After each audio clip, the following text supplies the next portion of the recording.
One day at a time, sweet Jesus, that's all I'm asking from you. Just give me the strength to do every day what I have to do. Yesterday's gone, sweet Jesus, and tomorrow may never be mine. Lord, for myself, teach me to take one day at a time. Do you remember when you walked among men? Jesus, you know, if you're looking below, it's worse now than then. Cheating and stealing, violence and crime. So for my sake, teach me to take one day at a time. One day at a time, sweet Jesus, that's all I'm asking from you. Just give me the strength to do every day what I have to do. Because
just a woman.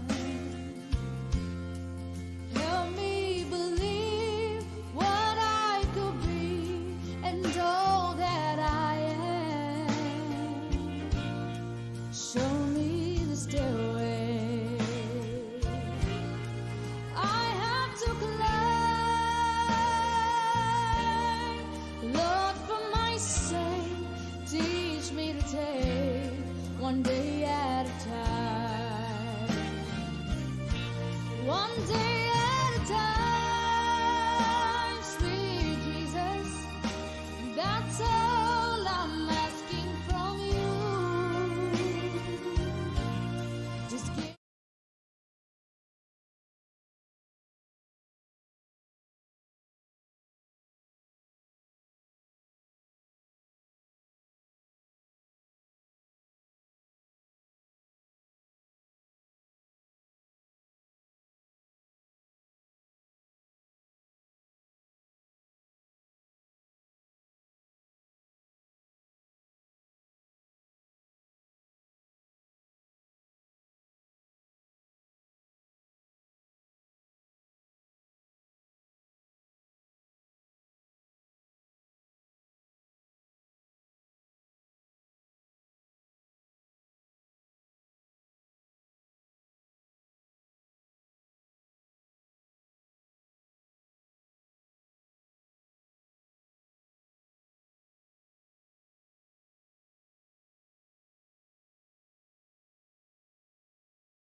at a time.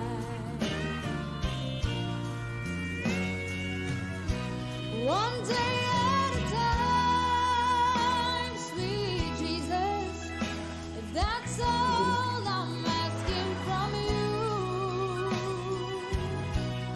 Just give me the strength to do every day what I have to do. Because yesterday's gone, sweet Jesus, and tomorrow may never be mine. Lord, for my sake, teach me to take one day at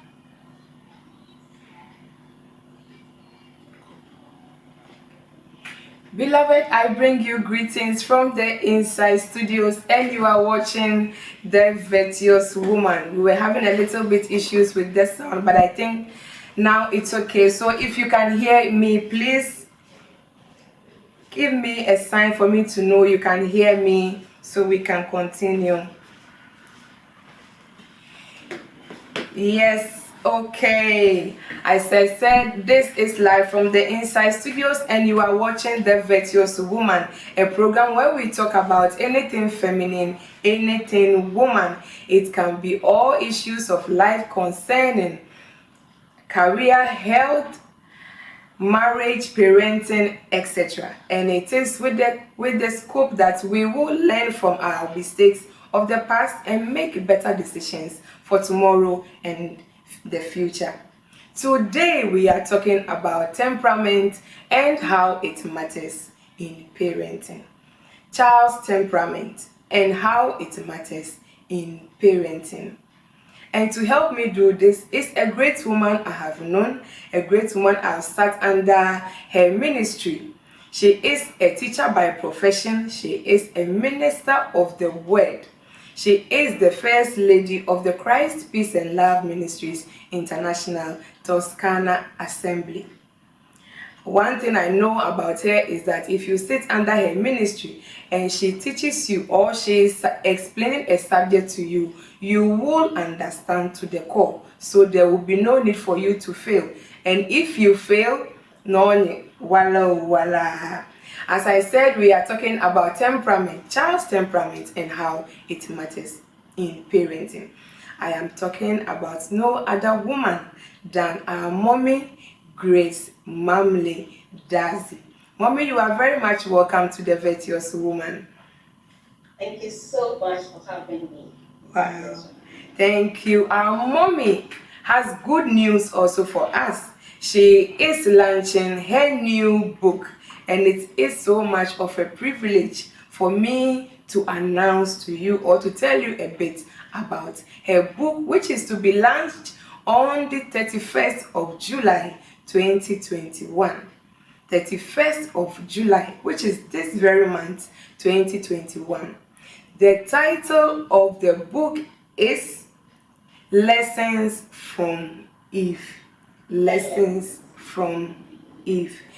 You know Eve, our great grandmother from the Garden of Eden, the first woman, the first wife, and the first mother on earth. And so we are learning from Eve. That is the lessons from Eve. It is going to happen at the Christ, Peace and Love Ministries International Brescia Assembly. And the time is going to be 4:00 p.m. And so, come in your numbers. Come, let's support our mommy. Also, come and grab your copy of her book. But in the meantime, for more information, you can contact these two numbers, and they are 329-871-7661. 329-871-7661. The second number is 338-328-0812. 338-328-0812. So if you need any information, you can contact these two numbers. Mommy, you are very much welcome again. As I said, we are talking about child's temperament and how it matters in parenting. Family, you are also welcome. It is much of a privilege that you make time with us always so that we can all learn to better our lives. Have you ever wondered why children of the same parent, as in mother and father, the same, they are raised in the same home, in the same environment, but can turn up incredibly different from each other? The question really is, are children really the same? Are their characters the same? And we parents also, are we raising them the same way? Those are the questions we need to ask ourselves when it comes to a child's temperament. Are they born with it? We want to learn more. And with our guest, with our mommy, I assure you that you would have to take your pen and your paper because she will give us lots of nuggets that will help us in raising our children.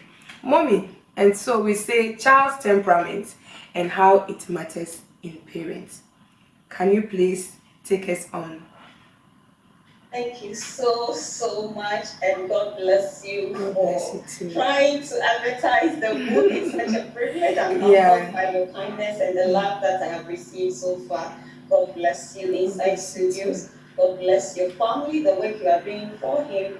And I know that this seed you are sowing one day will be a big forest. Generations after you will come and harvest from it in Jesus' name. Amen. And so I would like to thank God for the grace that He has bestowed on us to come again, to share His mind, to study, and then to equip ourselves and to show ourselves approved unto Him as well, even in our parenting. And so I want to thank my bishop, my papa, and his wife, Bishop Samuel Oscar-Mensah, the General Overseer of Christ Peace and Love Evangelistic Ministries International, with his wife, Mama Mary, wherever you are. We say God bless you. My husband is watching. Daddy, I love you. God bless you. God bless you, Daddy. God bless you for everything. I really appreciate you. And to all my children in the Lord, my brothers, my sisters, my family, my friends, my loved ones, my students, I say God richly bless you. It's such an honor to come your way one more time. Amen. So we are looking at the child's temperament and parenting. And as I was trying to study and prepare for this discussion, a question came across my mind, and I believe that the same question is on people's mind. Because when you talk of the child, the question is, who is a child? So I want us to take it from there. But somebody is having a 2-week-old baby, somebody has a 5-year-old, somebody has an 18-year-old. And so when we talk of a child and we are talking about parenting, somebody is wondering, are we going to talk about the baby? Are we going to talk about the toddler? Are we going to talk about the teenager? So we must define who a child is, first of all, so that we can really help ourselves to understand whom we are addressing in this very discussion. I believe you agree with me that starting from there is... Of course, Mommy. Yeah. All right, so who is a child? When we talk of a child, it is a young human being below the age of puberty. And let me quickly say that the topic we are discussing today is more of psychology. And so there are some terms and some, dictions, some words I may be using that some of us are familiar with. But really, we do not understand them. So I would like to take my time and break some of these terms down. So as a parent, as a child, we can understand where we stand even as we go into this discussion. So we are talking about a human being below the age of puberty or below the legal age of majority. The legal age of majority in some countries is 16, in some countries is 18. So anybody below the age of 18, depending on the laws of your land, if an adult is 18, then if you are below 18, you are considered a child. Or if the laws of your land says that the child is below 16, and you are below 16, then you are considered a child. Now, I mentioned puberty, and so we will look at what puberty really is. Puberty is actually between the ages of 9 and 13, when you are beginning the adolescent years. So between 9 and 13 is what we call the puberty age. And then from the 13 up to 19 is what we normally call the teen age, because of the teens. So that is the teen age. So this is who a child is. That is one definition. Another definition is, I am 78 years old, but somebody gave birth to me. So long as I am somebody's daughter or I am somebody's son, I am a child. So if you can be 100 years old, but once somebody gave birth to you, they are your parents and you are their child. But I believe that for this discussion, we are looking at the first definition, a young human being below the age of puberty or below the legal age of majority. But I have another problem here. So somebody is asking, what about if my child is in the puberty or above? I have already said that so long as the person is under your roof and you are taking care of them, they are not on their own. They are considered a child and you are still parenting them. All right. So let's take it from infancy, because somebody is holding a newborn baby and the parent is confused. How do I even know whether this newborn baby has a temperament, and how do I handle the baby? We are going to take it from there. So infancy is from 0 to 2. 0 to 2 years, we consider that period as infancy. So if the child is born today, up to the time she's 2 years old, she's an infant. And then we are also looking at the toddler. Somebody is also parenting a toddler. The toddler is between 2 to 3 years. That is the toddler. Then we have the childhood, which is between 4 to 8 years. If you are handling a child between 4 to 8 years, they are in their childhood period. That is both the early childhood and the middle childhood. Then we come to puberty, which is 9 to 13 years. And so with this foundation, wherever your child falls, I believe that the discussion is going to benefit you. Now, I said that children are little people. The reason I am stressing this before we go into the temperament is that sometimes we think that they are children, the word children, or sometimes we use the word kids for them.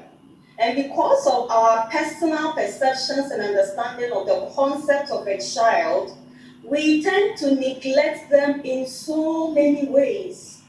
But if you define a child as a little person, you would appreciate everything they do.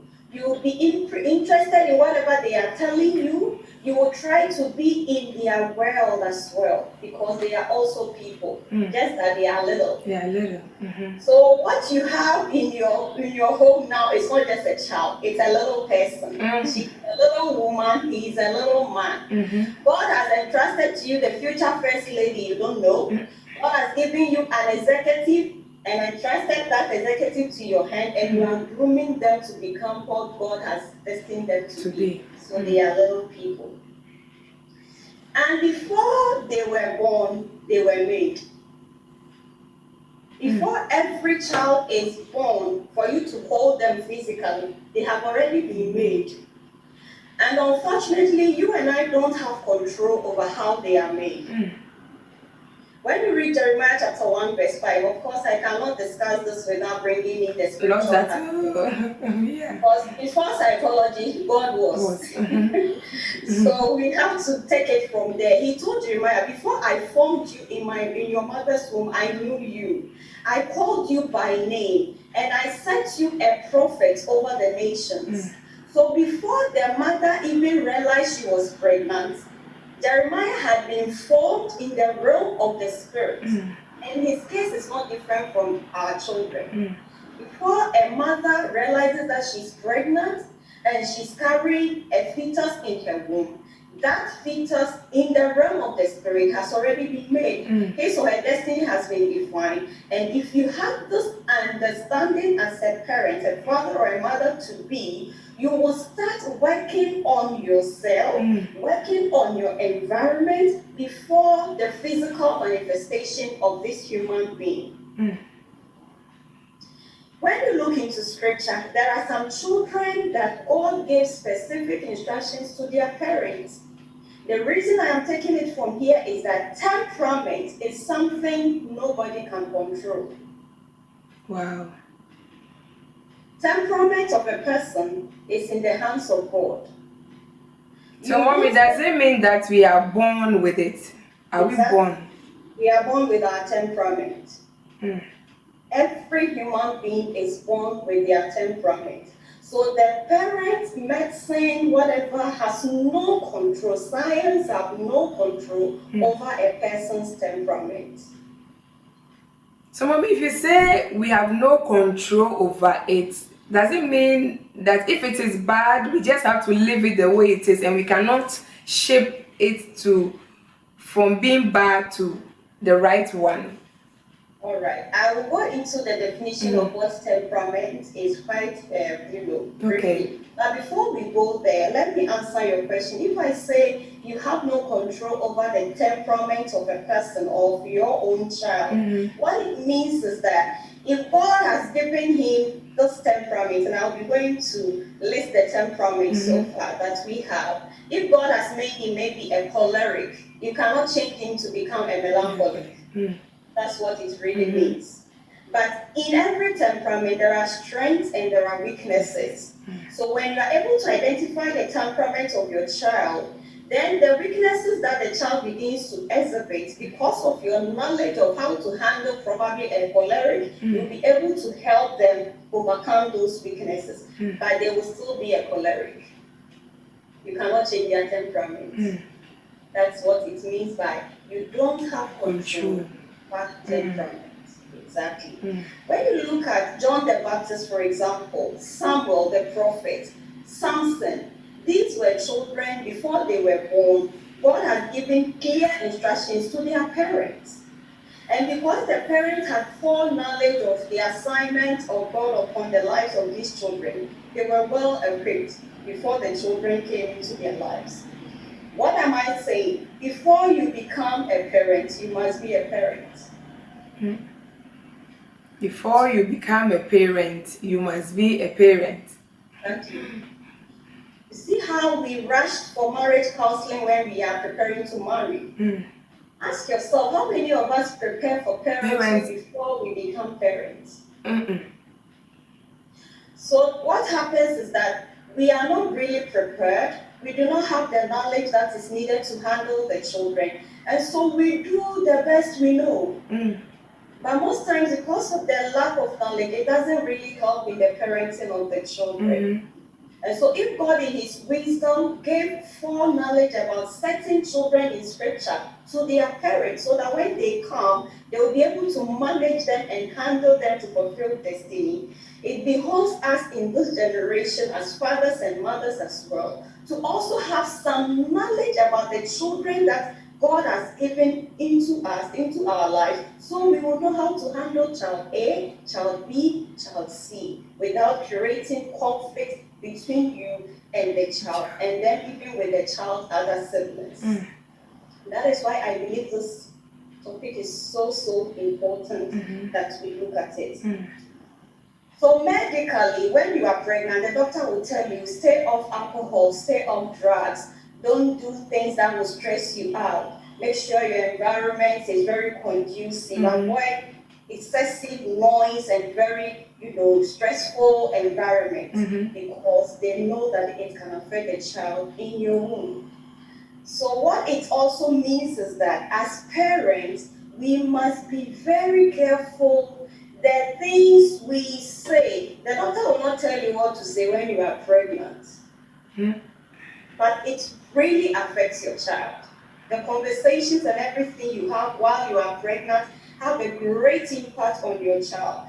The emotions you go through while you are pregnant have a great impact on your child. It doesn't really define their temperament because I was angry when my child comes, I'm going to be an angry child, but it can affect the child. So quickly, let us look at what temperament is. What is temperament? The word temperament comes from the Latin word temperare. Temperare. And it means to mix. Okay. What are we mixing? Ancient Egyptian medicine, those who studied into these areas of human beings, they came out with some research, and based on that ancient studies they did, they said that in the human body, there are four types of fluids, four main types of fluids. We have the blood, which when you cut yourself, you see it coming out. We have the black bile, you have the yellow bile, and then you have phlegm. And so based on these four bodily fluids, they realized that some of the behaviors of human beings is as a result of how these bodily fluids combined in their makeup when they were in the womb. Okay. And so the way the bodily fluids combine will determine your temperament. That's it. Wow. Yes, that is the research of the ancient Egyptian psychologists who delved into temperament. For them,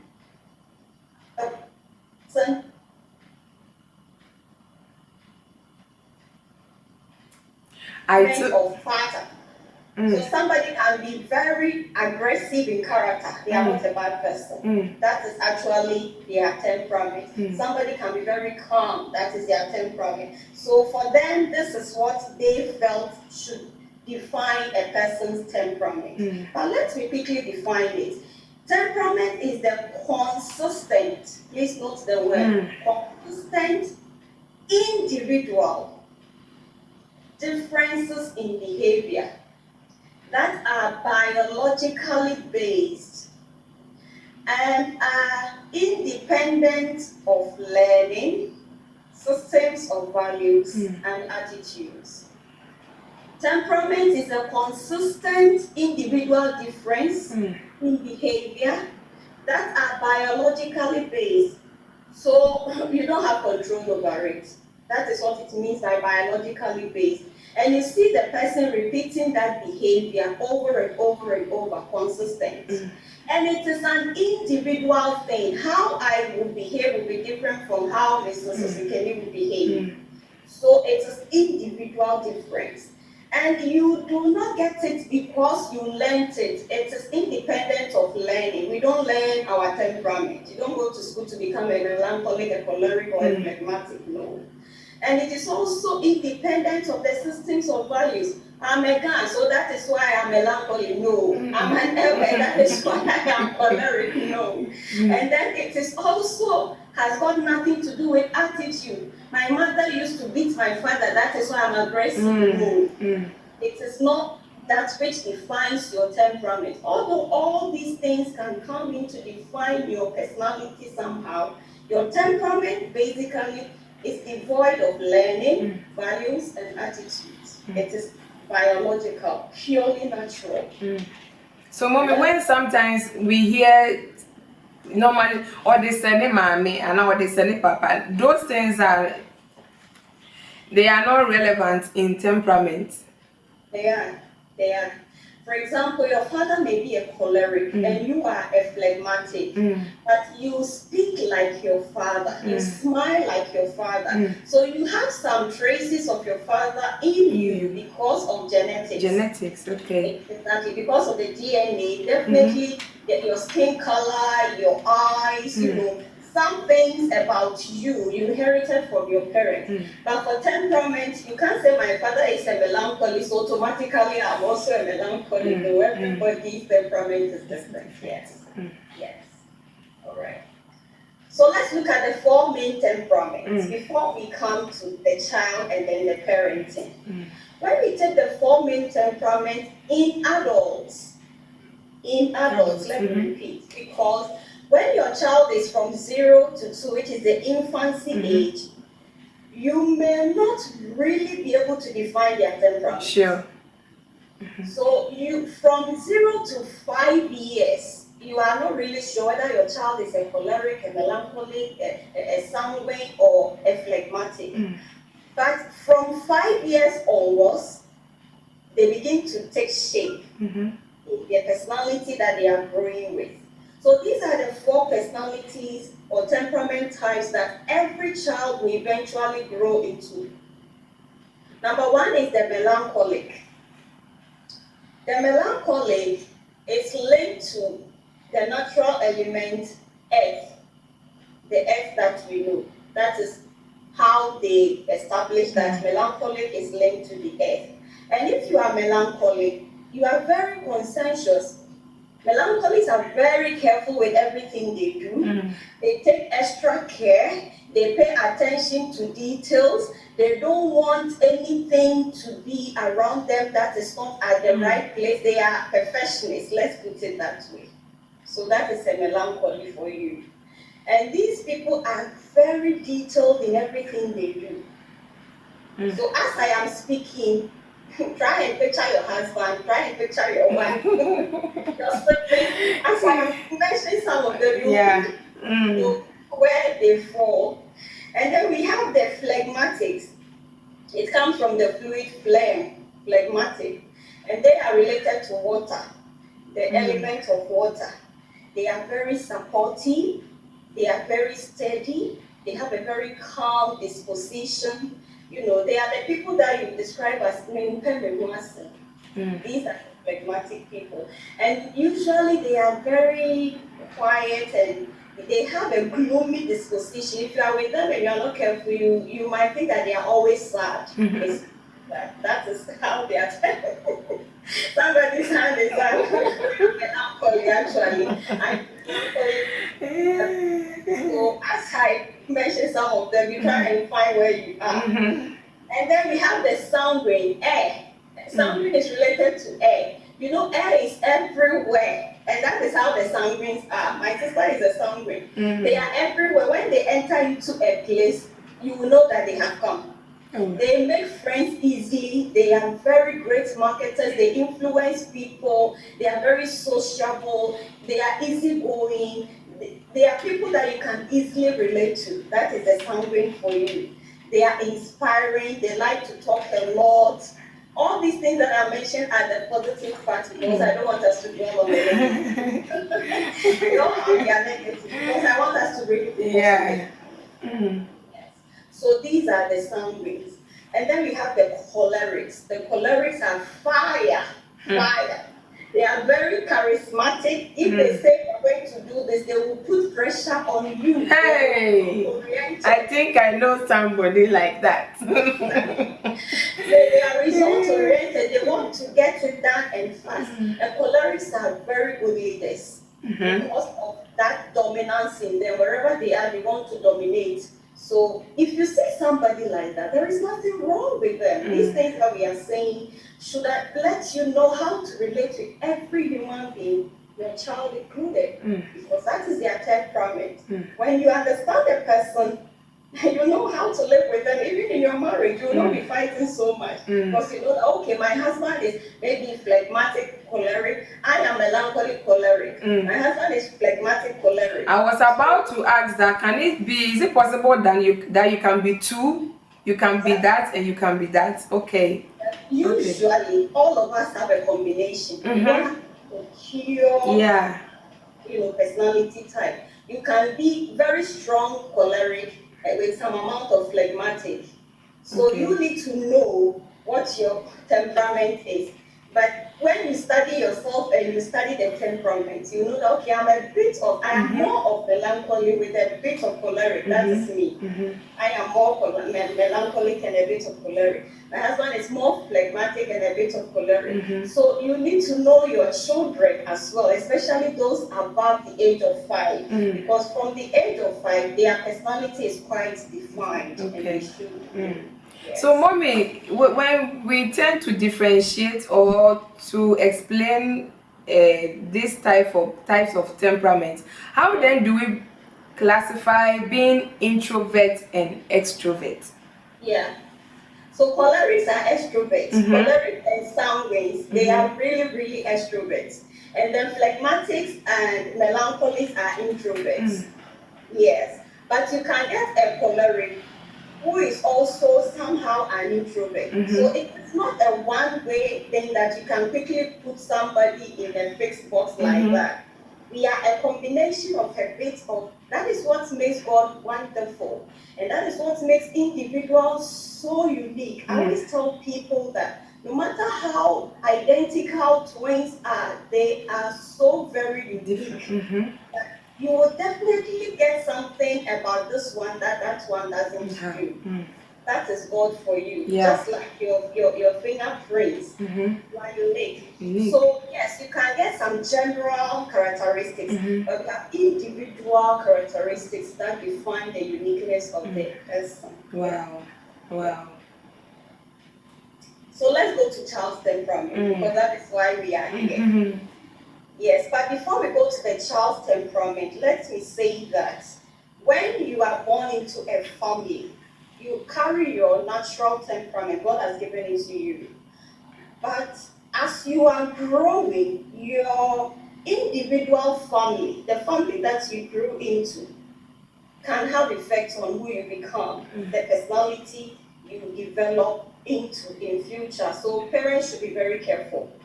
The family that the child is coming into may influence their personality as they grow. The culture of the parents may influence the personality of the child. The experiences of the parents may influence the personality of the child. And that is why it is important to seek knowledge, because you said, growing up, my father had 5 wives, and they were always fighting. There was aggression all around me. And so I grew up becoming an aggressive person. By the grace of God, I have married and I have my own home with my one wife, one husband. Now I'm going to bring forth a child. If I am able to understand my experience and how it can impact my child if I don't modify my behavior, although this child is not growing in that same environment, the aggression I am still exhibiting might impact the way my child turns out. And so if I have the knowledge, I will try to deal with myself before I handle this child that God has given to me. And so we need to be very careful there as well as parents as we handle our children. Now, when it comes to children and temperaments, because their temperaments are not easily defined until the age of 5 onwards, they have been grouped into 3 categories. So when it comes to child's temperament, we don't have the child being a melancholy, a phlegmatic. We have an easy child, we have a difficult child, and we have a slow to warm up child. And so if you have an easy child, the word easy should let you know what lesson God has given to you. And the difficult child is also a blessing from God. An easy child is that child, when you want to feed it, it is ready to eat. When you want it to have a nap, it is ready to sleep. When you want to change their pampers, they are comfortable. When you want to give them a bath, they are okay. And so you can follow a routine for an easy child, and it will work perfectly for you. The child that will allow you to prepare your shito and your jollof rice and your groundnut soup, and she will not even cry. She'll be sleeping. She'll be following the normal routine. Averagely, a normal baby should have at least 4 hours sleep, 1 hour awake, 4 hours sleep, 1 hour awake. That is how it is supposed to be. And you have this child actually following that natural routine. And so you are blessed. You are lucky. Don't say you're a good parent if you have an easy child. I am blessed. I am lucky. So when you have an easy child, if you are not careful, the parent will think, oh, because my child is very I am a good parent. I have very nice parenting skills. That's why, no, it's just that your child is an easy child. That is what it is. And then we have the difficult child. That one, you cannot do anything about it. That is how the child has been programmed. And you have to ask God when you get to heaven why he gave you a difficult child. But we are not saying that the child is difficult so they can't be managed. you need to understand who a difficult child is. This difficult child does not follow your routine. They don't eat because you have brought the food and you are feeding them. They eat when they are hungry. They don't want to sleep because it is 12 o'clock and you have programmed that at 12 o'clock my baby should have a nap. So you are going to lay them, they will cry until they are ready to sleep. You want to have a proper routine for maybe toileting practices. This child is not going to go by your time. You have to actually adjust yourself for them. That is the difficult child. And 10% of all children will be difficult children.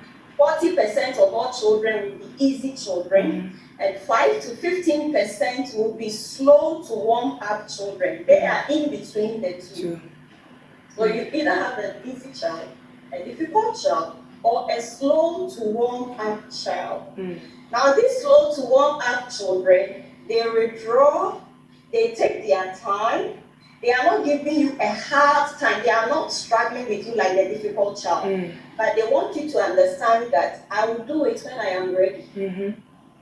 So maybe all children are playing and this child is sitting somewhere. I will go into the traits very soon. This child is not mingling. You take that child to school the first day and they are clinging to your leg while other children are waving their mothers goodbye and they are smiling, running to meet their teacher. Your child is just clinging to you and doesn't want to leave you. If you're a parent and you know these types of things that we are discussing now, you know the type of child that you are handling, you will not be offended, you will not be frustrated. You understand that your child needs time to fit, to adapt into the new environment. And so you'll be okay. And instead of complaining or beating the child, you'll begin to be more reassuring, encouraging the child, and letting them know that you are there for them. It's okay. They can join their friends when they want to. And so it is very important as parents. Mommy, thank you so much, because I think 99% of we parents, we all have set a standard. We want them to be like this. And so we don't follow what they actually are or how they were born, or to follow, like just you are saying, they were born with it, so they take their time in doing things.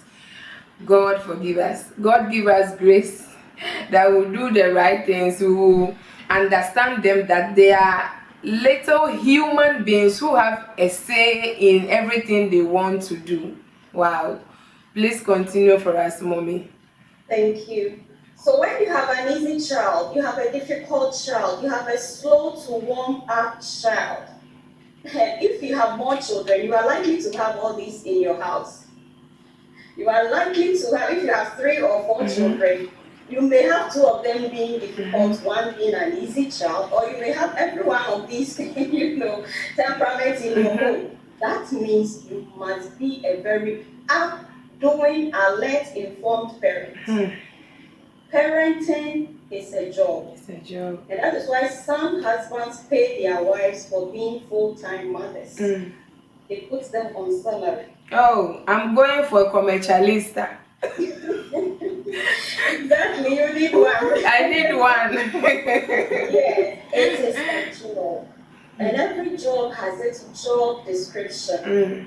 And so it is important that though the school system is helping to train your child, you understand that the word mother or mom is a role, it's a job description. And I cannot just step into a job without having knowledge of my job. That is where the challenge is. We think that once it comes naturally, I got pregnant, I slept with my husband, I became pregnant. Then raising the children will also follow suit. But with knowledge, it becomes easier. The scripture says, for the lack of knowledge, my people perish. So I was coming to the next point, which is goodness of faith. When we say goodness of faith, what it means is that God has given you these children. You, the parents, you may be a phlegmatic, and your child is a difficult child. Your child is that strong-willed child. And I think it's a good time for us to look at our video if we can. Okay. Yes, Okay, so viewers, we have a video mommy has prepared for us to learn something out of it, and it will be playing very soon when it's ready. okay. So I'm going on when it's ready, you alert me and then we take it. Oh, okay. All Okay. right. All right. So if you are a phlegmatic parent and you have a difficult child, what it means is that how am I, the parent, going to modify certain things, adjust certain behaviors in order to fit the personality of my child? The video is ready also, so we can Okay, play let's it. take it. All right. I just watched you touch Jude's food. I don't put like that. Yes, you did. I put with You touched Jude's food. No, I'm not to the food. Yes, you did touch the food. No, I'm not to the food. Did you touch Jude's food? No, Yes. I'm not the food. You touched Jude's food. I just watched you. No, I don't to the Yes, you did touch his food. You touched his food.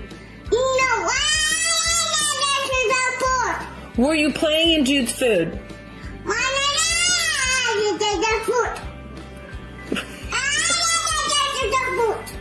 You touched the food. You did touch the food. Lily, I just watched you touch Jude's food. Yes, you did. You touched Jude's food. Yes, you did touch the food. Did you touch Jude's food? Can we play? Yeah, I can see. You touched Jude's food. I just watched you.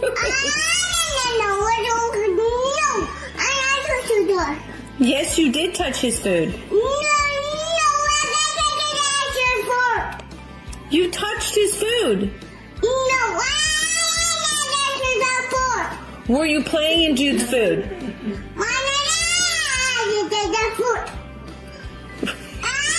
Okay.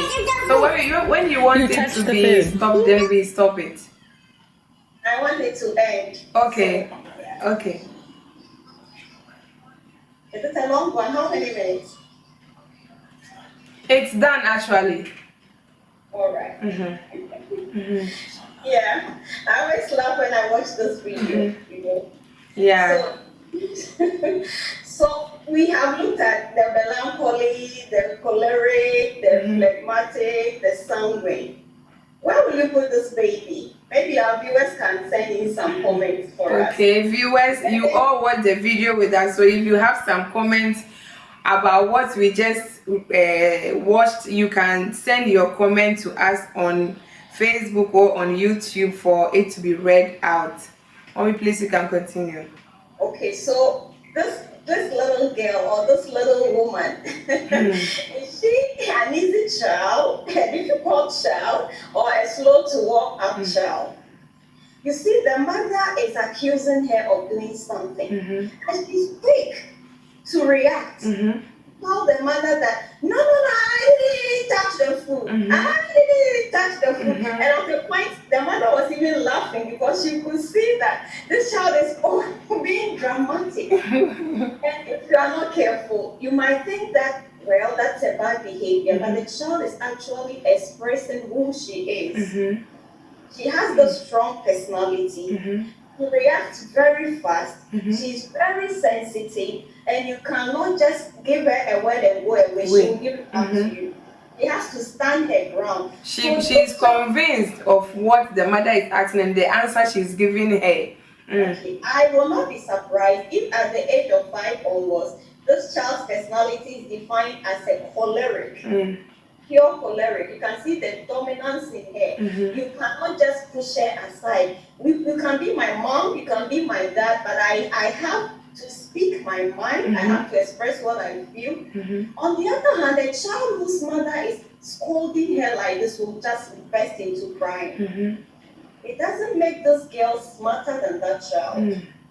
What it means is that this is her temperament, and she's expressing it how she is. And that other child is probably a slow to warm up child. That child is a shy type. And the moment mom raises her voice, they begin to cry. They cannot take it. They cannot just take that shout, and they feel that they have been threatened in a way, and they begin to cry. It doesn't make this child, this girl, better than that one. No. So if you are a parent and you are handling these two different children, we teachers somehow, because we have a large group of children under our care, we see all of these into play. One teacher will experience all of this in her class. And because you have that background knowledge on your mind of what a child can do, you are able to study them, observe every child, and know how to handle the child. I was talking about goodness of faith. So goodness of faith means that how do I, the mother, how do I, the father, adjust my schedule, adjust myself, modify my behavior to fit the personality or the temperament of my child. So to be able to do that, there are nine traits that every child's temperament runs across. These traits will help you to be able to understand your child. And from psychologists, they have researched and come up with these 9 basic traits, and they cut across. So we are going to take the 9 traits and how they affect the child and what the parent is supposed to do. So the first one is the activity level of your child. The activity is how active your baby is, how active your child is. As a baby, they are supposed to respond to some stimuli. They are supposed to give some feedback. If you give them a stimulus, maybe you clap your hand, is the child quickly able to look at you or respond and all of that? Are they able to move their limbs the way they should? And so if you have knowledge and your child is really not responding at the activity level, you can call for help or see medical assistance. But if you take it, oh, it's okay, that is how my child is, probably they may be lacking behind on certain things, and it may not be really good. So the first one is activity level. So how quickly are they also to switch from one activity to another? So if you put them in a playground or you give them some things to play with, maybe there is a puzzle there, and there is the storybook is there, and there is a building blocks that they need to work with. A child whose activity level is really high can quickly switch from one activity to another. Or maybe they are eating and you want them to now go and have their bath. They don't have a problem. They can easily switch from one activity to another.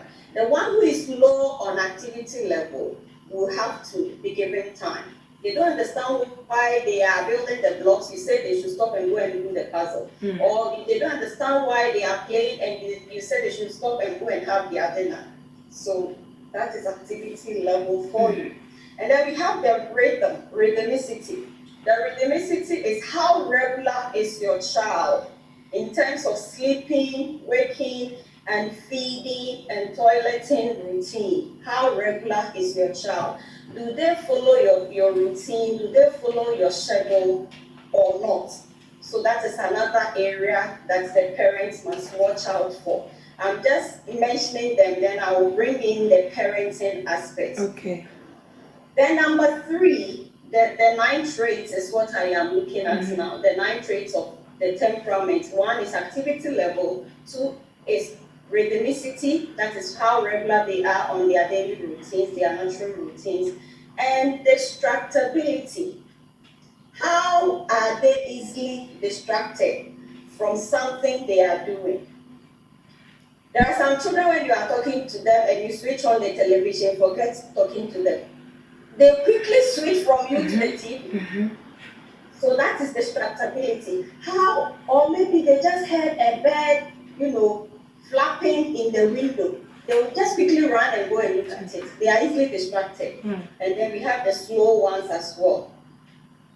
If you are clapping, you want their attention, they will not even mind you. They are just focused on where they are. So these things must also be noted. Number 4, approach or withdrawal.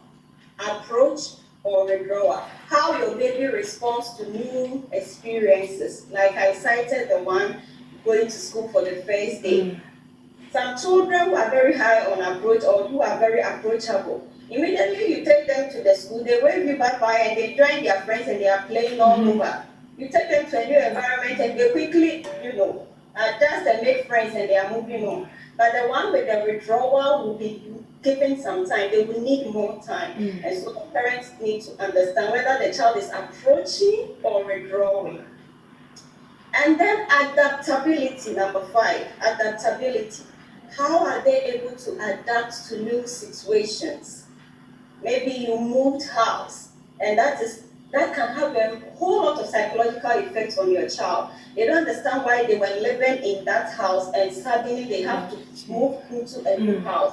But a child who is very high on adaptability will not have a problem. The one that is low will have to be given some time. And then attention span or persistence. When they are doing something and they are so focused on it, are they able to follow it through? Are they able to persist? They want to finish the puzzle by all means. There are some children like that. If they have not finished the puzzle, don't even bother yourself calling them. They are very persistent. And there are those who will quickly give up and begin to cry. They cannot take the challenge. It's so frustrating. Why is that I'm fixing this puzzle and it's not working? You see them bringing the puzzle with tears in their eyes to you. So that is also something you need to take note of. Number 7 is intensity of reaction. And this is where the video comes in as well, the video we just watched. How intense is the baby's response and their emotions? This girl is very, very high on intensity. The reaction is very fast. It doesn't even want their mother to have a say at all. She's reacting immediately. So this should tell you that this child is very high on the intensity of reaction. You can have a child who is very low in reacting. And then number 8 is sensitivity. How sensitive is your child? And here I will take my time and explain. A child can be sensitive to taste or flavors. Certain types of food. The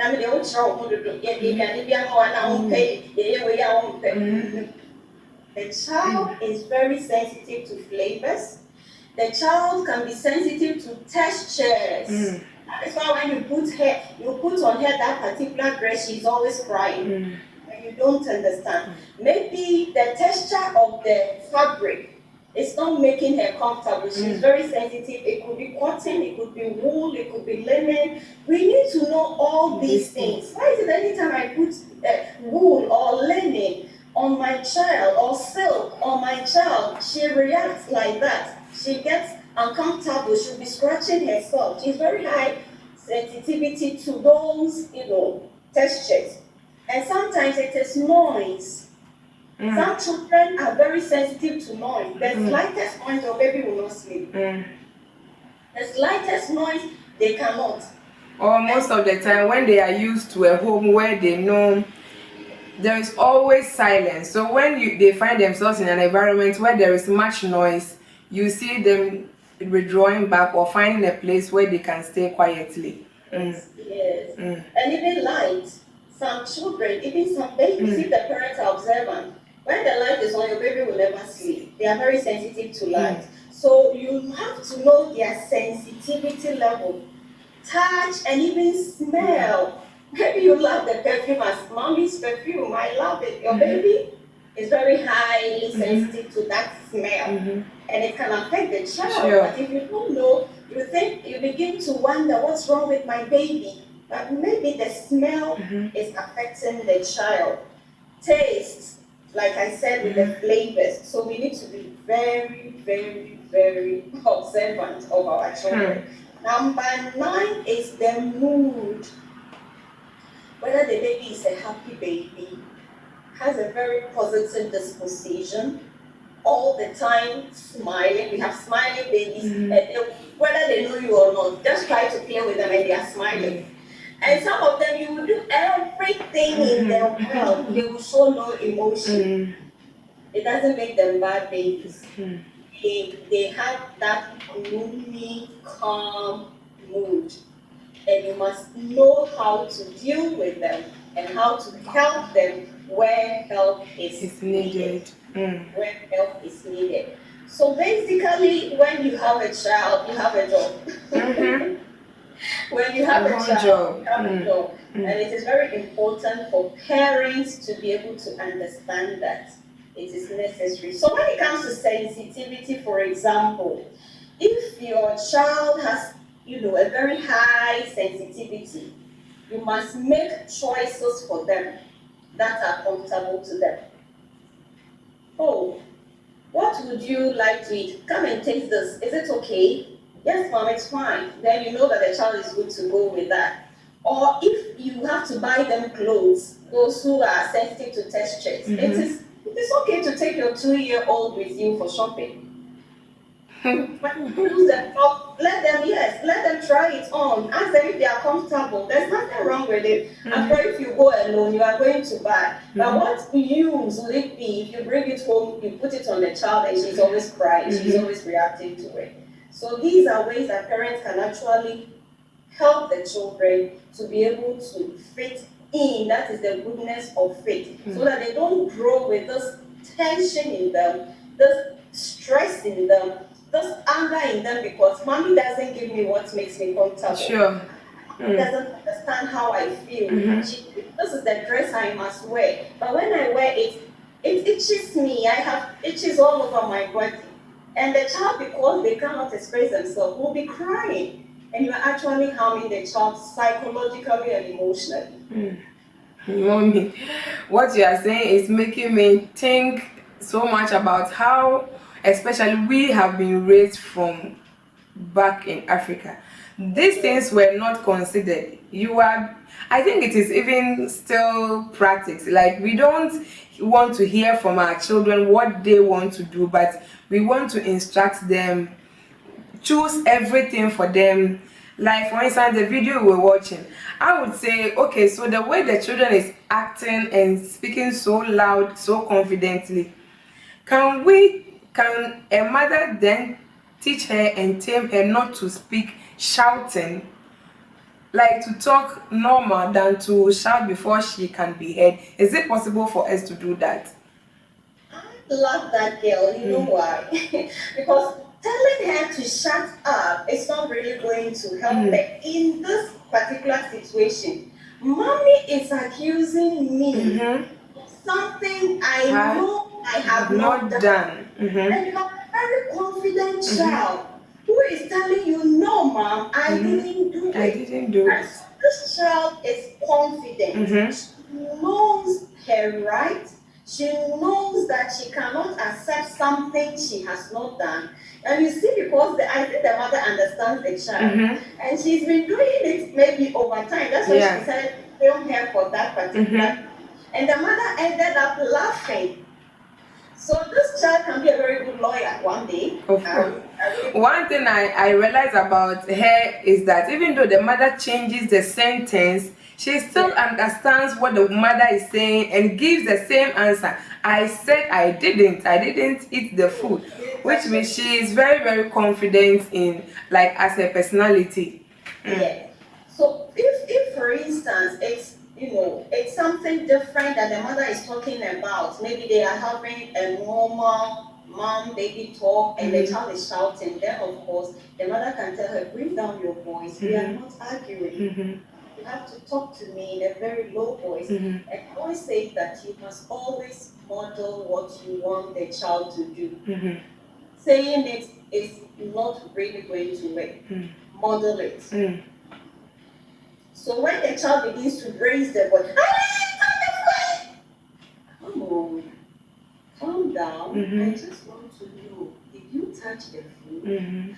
And you realize that the mother wasn't doing what I'm doing now. So once the mother's voice was up, she also has to keep hers up. Exactly.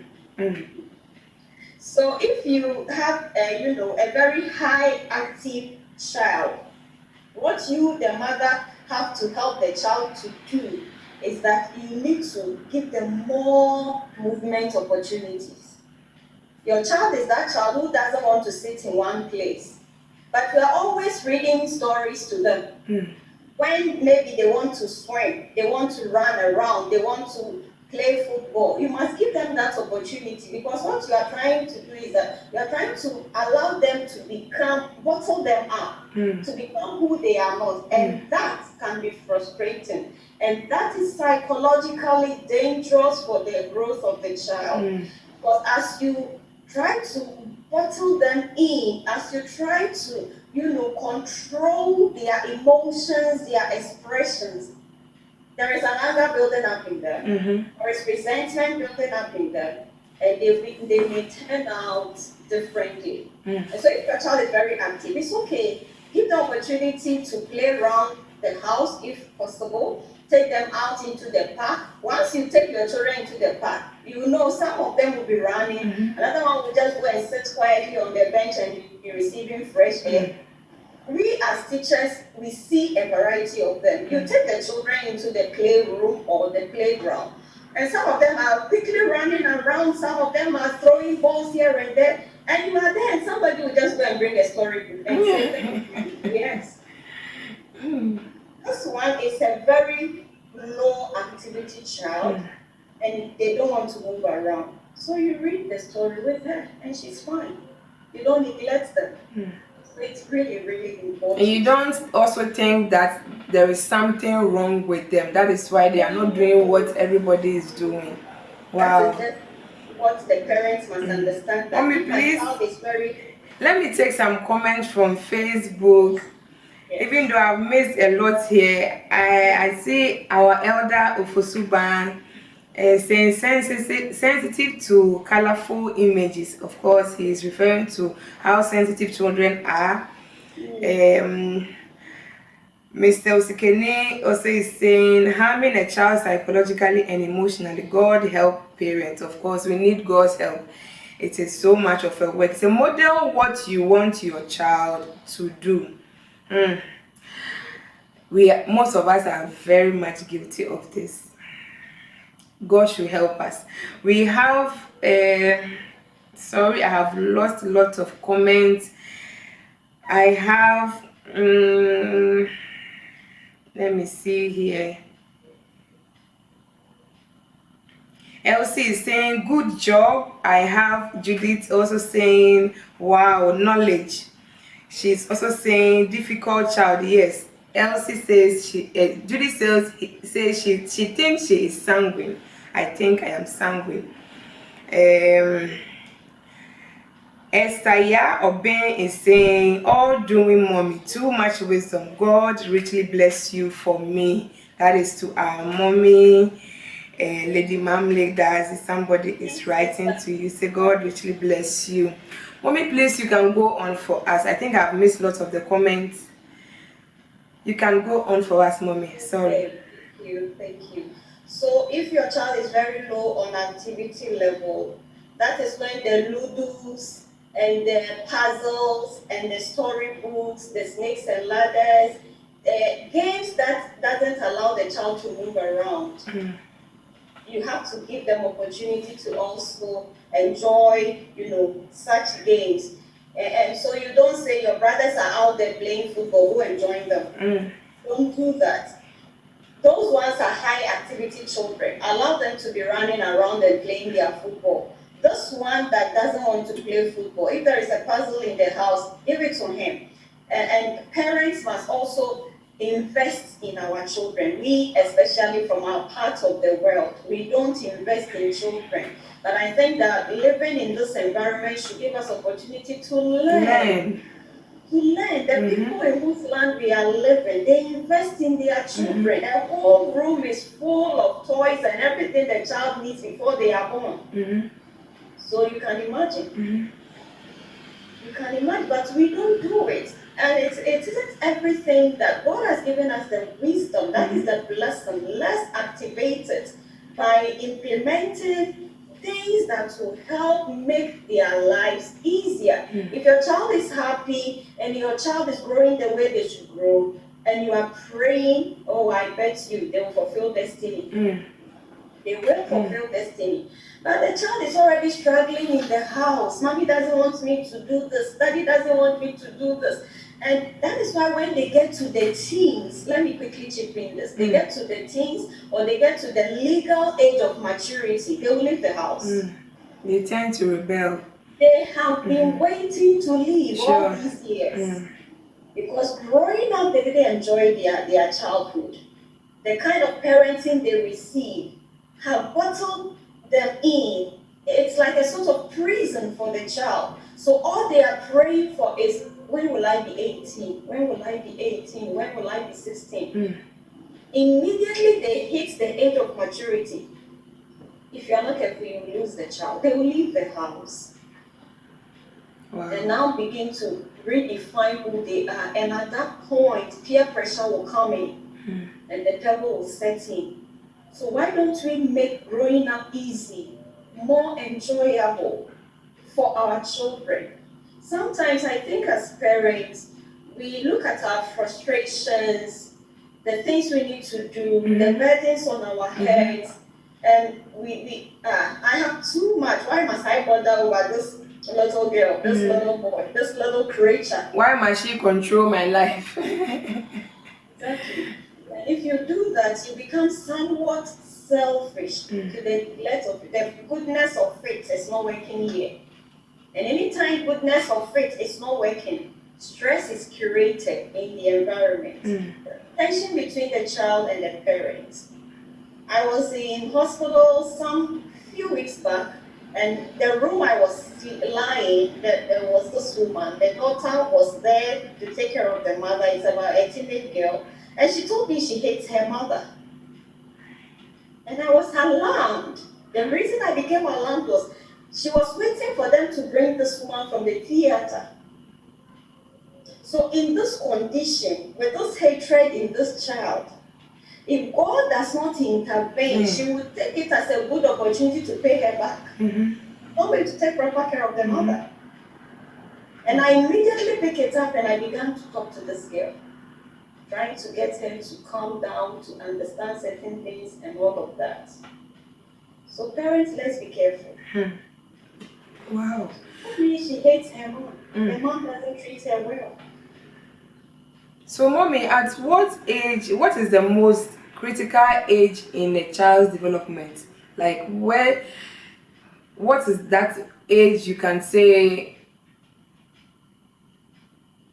Yes, so 0 to 5, the child is trying to find themselves.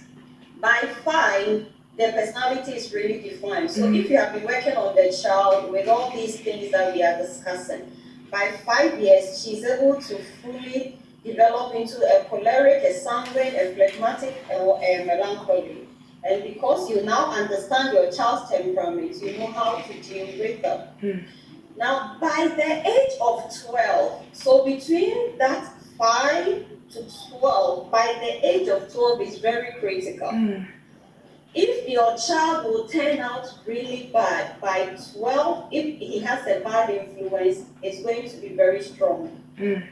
By 12, if he has a good influence, it's going to be very strong. That is the threshold where they are now delving into the sense of autonomy, the sense of independence. Though I am still a child, I am old enough, I am big enough, the girl is developing breasts. Sometimes, even at the age of 12, she started menstruating.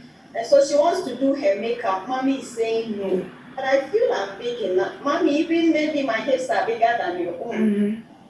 So at the age of 12, if you have not really established a very good relationship with your child, and to continue to help them to understand who they are, identity crisis will set in at that time. And that is when they begin to fall on friends, they begin to fall on outside influence, and they may end up very bad. So by 12, it's a very critical age. From 12 onwards, they are now going to develop into the adolescent years. And so every foundation must have been laid by 12. Wow. Remember, Jesus started his ministry at 12. Oh. Holy Spirit just dropped that into my spirit. By 12, he has started his ministry, meaning that by 12, your child must understand who they are and where they are headed. Yes. And the parents must be a guide for them. Then how then do you spot the difference between an intentional behavior or an intentional behavior and like a negative one, intentional and unintentional, for us to know that this one is something that you are intentionally doing it, and so it is not what you were born with, or this is how you are. How then do we differentiate between the two?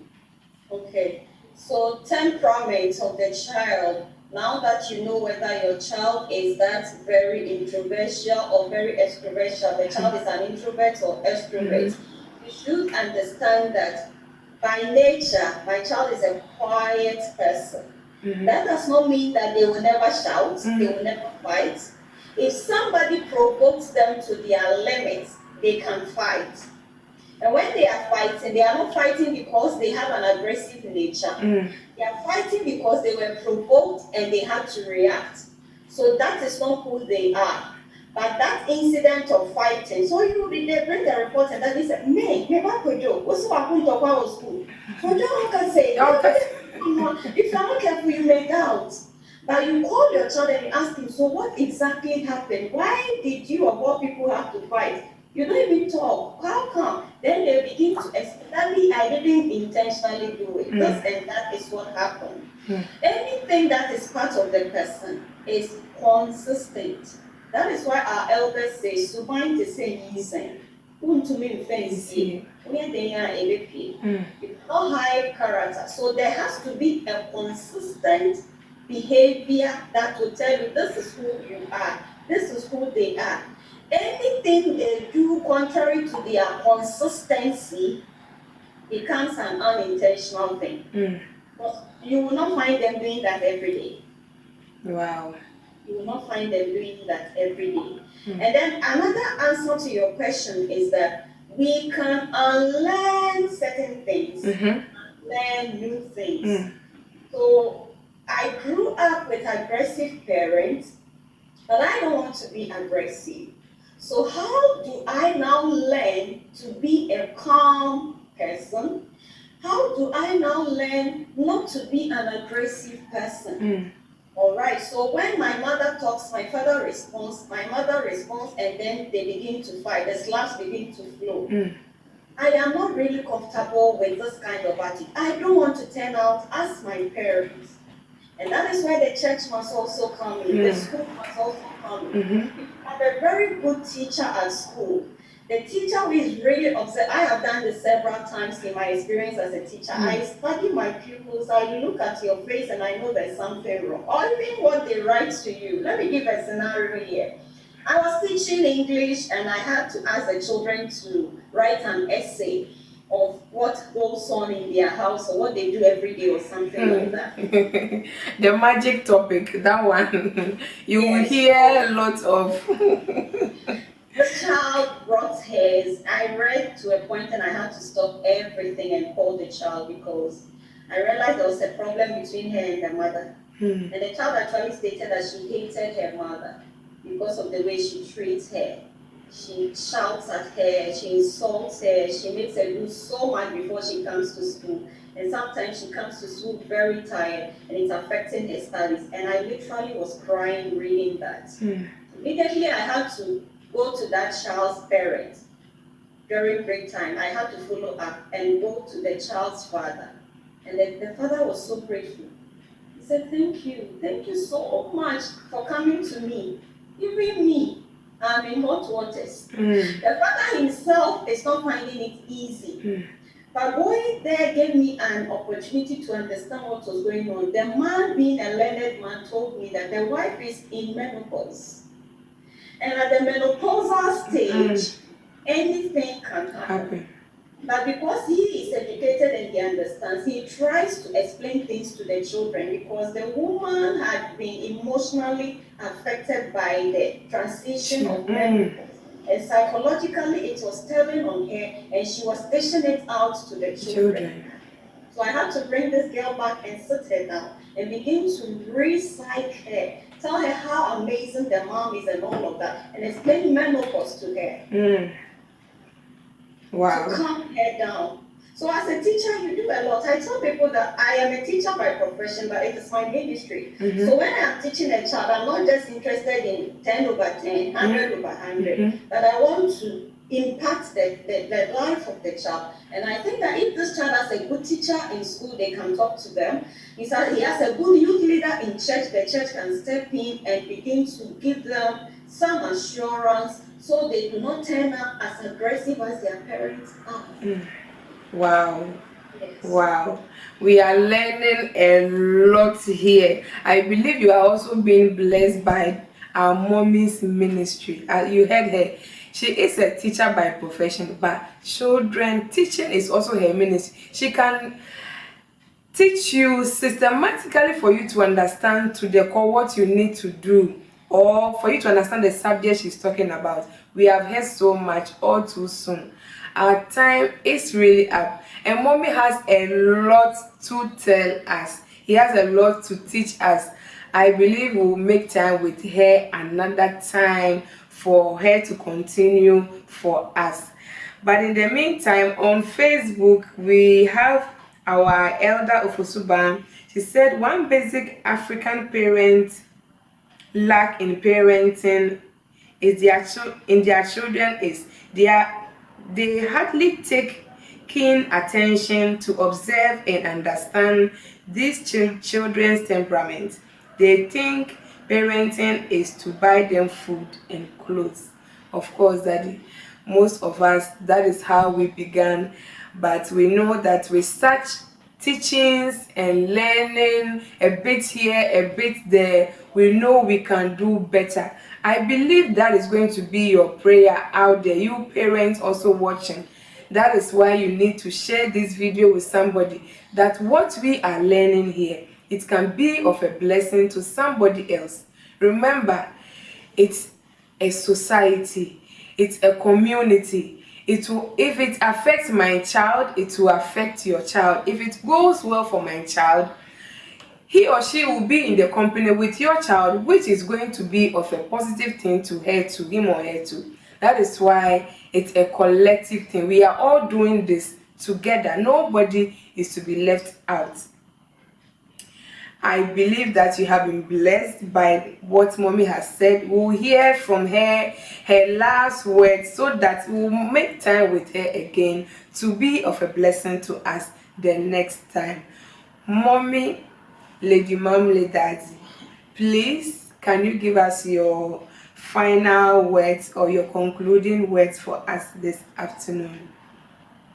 Thank you so much. So we are looking at the child's temperament and parenting. And I believe that somebody out there might have heard one or two today that they are going to take home. My plea to you, parents, is that whatever good thing that you are told, try and experiment it and see if it works. Because if we give the knowledge and we don't apply them, somebody says, the one who does not read is as bad as the one who cannot read. If you have the knowledge and you don't apply it, you are as bad as the one who has no knowledge at all. So it is my prayer that whatever we are studying, we will be able to apply it, we will be able to practice them in the raising of our children. But remember, God is the maker of us all. Who your child turns out to be, generally, practically, does not depend on who you are. So don't allow your temperament to define your child's temperament. Accept your child as a unique individual who has their own unique, innate abilities given them by God. Allow them to express themselves as they are. and be there to provide guidance for them so they grow to become responsible people, fitting the society and bringing glory and honor to God and to you, the parents. It's been a blessing coming your way, and I believe that we have all been blessed. God bless you. God bless you so much, Mommy. Thank you so much for honoring our invitation to come and bless us with your ministry. You have been tremendously of a blessing unto us. So from the Inside Studios and the Virtuous Woman, we say God richly bless you, Mommy. Our wonderful family out there, we believe you have also learned so much. I have here on YouTube lots of love going out for Mommy. Our mommy Patience Amate is saying, God bless you, sweet Mommy. Very powerful. We have Mr. Sikeni saying, child temperament. It's a law to warm up children. Parenting is a job. Of course, parenting is a job.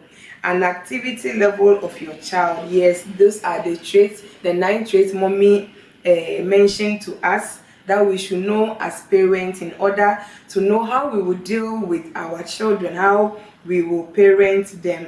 And we have our Mommy Ernestina saying, model what you want your child to do. Children learn by watching. I love this. Let me repeat that again. Mommy said in her teaching, model what you want your child to do. Children learn by watching. And Estina is saying she loves what Mommy said. We have our Mommy Aunt Olivia. She says, oh, I have missed the show. Just got home. Mommy, don't worry. You can still go and watch again and again. We have our Lady Portia Eje saying, very true. So much restrictions, encouragement, so much restrictions encourages them to rebel. Of course, we are so much guilty. If you have to restrict them, take time to explain your reasons. Of course, if you tell them the reasons why they should not do what you are asking them to do, they understand better. A little as they are smart and reasonable. Our daddy Edatano looks like we have missed a great deal. Daddy, you have not missed at all. You can still go and watch back. We have our brother Waham Mumuni says, very educative program. Keep the good work up, sisters. Thank you also, brother. And our sister Ernestina is saying, God richly bless you, Mommy. Mommy, the love is for you. They really appreciate your ministry and what you are doing to impact your generation. We are so much grateful. And so, viewers, all too soon, as I said, our time is up. We want you to make a date with us the next time, because this parenting, it is going, as we said, it is serious, and we are not ending here. It is part of our lives, and so we will not stop. We will learn and learn and learn until His grace, thy rule, His word, His glory will be seen in our lives. This is what we have for you. We say God richly bless you and see you in the next episode. Bye for now.